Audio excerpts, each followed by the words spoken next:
quiet suburb of Meridian, Idaho, was blanketed in darkness on the night of March 11th, 2011, its residents sleeping peacefully, unaware of the violence about to erupt.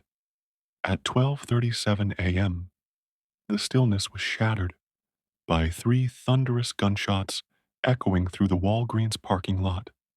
Within minutes, police would arrive to find two men lying in pools of blood under the harsh fluorescent lights, one already dead, the other clinging to life.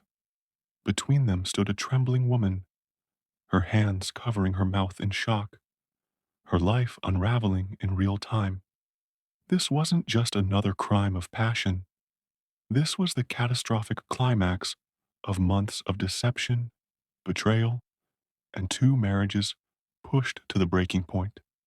The victim was Emmett Corrigan, a 30-year-old rising star in Idaho's legal community. The shooter was Rob Hall, a 40-year-old IT specialist with the out-of-county sheriff's office. The woman caught between them was Candy Hall, Rob's wife, and Emmett's secret lover. What began as an illicit workplace affair would end in bloodshed, leaving behind grieving families, unanswered questions, and a community struggling to understand how something so horrific could happen in their quiet town. To comprehend how this tragedy unfolded, we must first understand the man at its center, Emmett Corrigan. By all outward appearances, Emmett embodied the American dream. The son of a prominent local businessman, he had graduated from Utah State University before earning his law degree. In 2010, full of ambition, he opened his own practice in Meridian. His personal life seemed equally successful. Married to his college sweetheart, Ashley, with whom he had four beautiful children and a fifth on the way. Friends described the Corrigans as the perfect Mormon family. Ashley devoted herself to raising their children, while Emmett built his career. They attended church regularly, volunteered in their community, and appeared deeply committed to their faith and each other. But behind this carefully constructed facade, Emmett was living a dangerous double life. The first cracks appeared in late 2010. Ashley noticed her husband becoming increasingly distant and irritable. He would disappear for hours at a time, claiming he was working late or needed to go to the gym. When he was home, he was quick to anger over minor things. Their children, confused by his absences, began asking if Daddy still lived with them. Ashley's suspicions grew, but she pushed them aside, attributing his behavior to the stress of starting his own practice. While the Corrigans' marriage was quietly deteriorating, another relationship was already in freefall. Candy and Rob Hall had been married for over a decade and had two teenage daughters. Like Emmett and Ashley, their romance had begun at a gym, with instant chemistry drawing them together. They had built a life in California before relocating to Idaho in search of a quieter existence. But their marriage had been strained for years. In 2009, Rob confessed to having an affair. Rather than leave him, Candy chose to stay and work on their relationship. This decision would prove fateful, as it set in motion a chain of events that would ultimately lead to tragedy. Candy's professional life was equally turbulent. In September 2010, she was fired from her position at a Boise law firm. The dismissal came as a crushing blow to her self-esteem. It was at this vulnerable moment that she was introduced to Emmett Corrigan through a mutual friend. When Emmett met Candy Hall, he saw an opportunity to solve two problems at once. His new practice needed an experienced paralegal, and he was immediately drawn to the attractive, confident, older woman. For Candy, The attention from a younger, successful attorney was intoxicating, the perfect antidote to her recent professional and personal setbacks. The chemistry between them was undeniable and almost immediately crossed professional boundaries.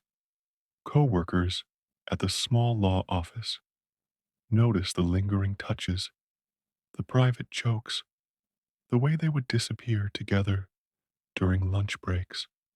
Within weeks of her hiring, the two were engaged in a full-blown affair, meeting in Emmett's office after hours, in parked cars, and in cheap motels on the outskirts of town. Their recklessness was staggering. They made little effort to hide their relationship from colleagues, who exchanged knowing glances but said nothing. This brazen behavior would prove to be their undoing, as it allowed the rumors to spread through Meridian's tight-knit legal community. As winter turned to spring in 2011, both marriages were reaching crisis points. Ashley Corrigan gave birth to the couple's fifth child in February, but instead of bringing the family closer together, the new baby seemed to drive Emmett further away. His absences became more frequent, his temper shorter. Ashley begged him to go to marriage counseling, but he dismissed her concerns, calling her paranoid and controlling. Meanwhile, Rob Hall began noticing changes in his wife's behavior. Candy was spending increasing amounts of time at work, often coming home late with flimsy excuses. Her phone, which had never been password protected before, was suddenly locked. Rob's suspicions grew, but without proof, he said nothing. The tension came to a head on March 10th, 2011. That evening, Ashley confronted Emmett about his strange behavior and repeated absences. The argument escalated until Emmett stormed out of the house, claiming he needed to clear his head. His destination? The 24-hour Walgreens on Eagle Road. At nearly the same moment, Rob Hall made a discovery that would change everything. While using Candy's phone to look up a number, he noticed a series of text messages from Emmett, messages that left no doubt about the nature of their relationship. When confronted, Candy initially denied the affair before finally admitting the truth. What happened next unfolded with the terrible inevitability of a Greek tragedy. After their confrontation, Candy told Rob she needed to get out of the house, to think. She claimed she was going to Walgreens, the same Walgreens where Emmett had gone minutes earlier. At approximately 12:15 a.m. on March 11th, Emmett and Candy met in the store's parking lot. Surveillance footage would later show them talking briefly before getting into Emmett's truck and driving away. They parked in a nearby residential neighborhood where they had sex in the vehicle. Meanwhile, Rob Hall had followed his wife. Armed with a handgun he legally owned, he waited in the Walgreens parking lot for their return. When Emmett's truck pulled back in around 12:35 a.m., Rob approached, gun in hand. Eyewitness accounts and forensic evidence would later piece together what happened next. A heated argument broke out between the two men. Candy, realizing the situation was spiraling out of control, stepped between them and pushed Rob back toward his vehicle. As she turned away, 3 shots rang out in rapid succession.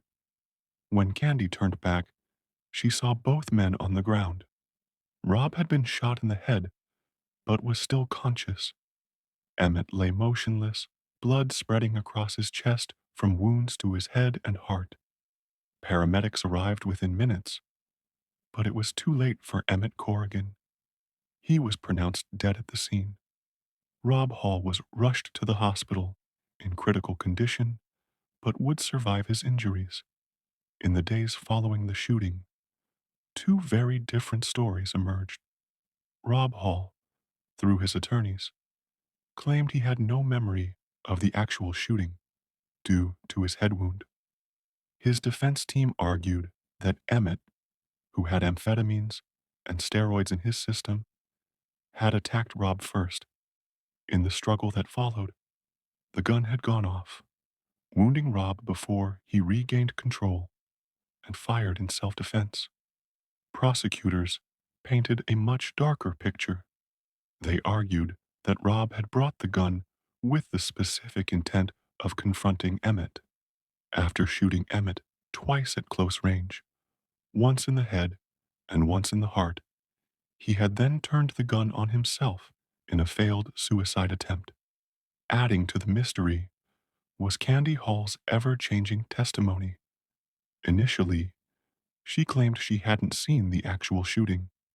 Later, she admitted witnessing it, but gave conflicting accounts of who had fired first.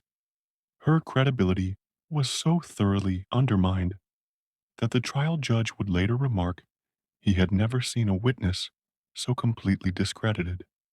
The case went to trial in 2012, captivating the Meridian community. Prosecutors presented evidence that Rob had lied in wait for Emmett, bringing a loaded weapon to what he knew would be a volatile confrontation. The precision of Emmett's wounds, 2 shots to vital areas, suggested deliberate intent rather than a panicked self-defense scenario. The defense countered with testimony about Emmett's drug use and volatile temper. They argued that Rob, as a law enforcement employee, would have known how to handle a firearm safely if his intent had truly been murder.